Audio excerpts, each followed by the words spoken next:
আসসালামু আলাইকুম রহমতুল্লাহ। প্রিয় দর্শক শ্রোতা কেমন আছেন? আশা করি আলহামদুলিল্লাহ সকলে ভালো আছেন, আমিও ভালো আছি। বিলালি মিডিয়ার পক্ষ থেকে আপনাদের সকলকে আন্তরিক শুভেচ্ছা ও অভিনন্দন।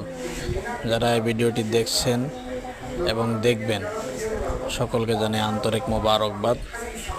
এখানে আমি আপনাদেরকে দেখাতে চাচ্ছি হলো যে এই হাঁসের বাচ্চাগুলো বিপদ আশঙ্কা করে, বিপদ আসার প্রত্যাশা করে সবাই এক জায়গায় যে ঝুপটি বেঁধে পড়ে আছে, অর্থাৎ তারা এক জায়গায় ঐক্যবদ্ধ থাকতে চায়। এটা দেখাচ্ছে যে আমরা কিন্তু এক আছি।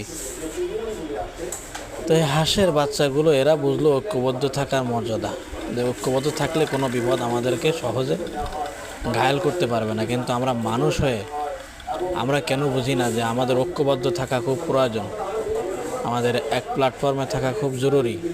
আমরা যদি ঐক্যবদ্ধ থাকতে পারি তাহলে আগামীতে কোনো পরাশক্তি আমাদেরকে ঘায়েল করতে পারবে না। এটা আমরা কেন বুঝি না? আসসালামু আলাইকুম রহমতুল্লাহ।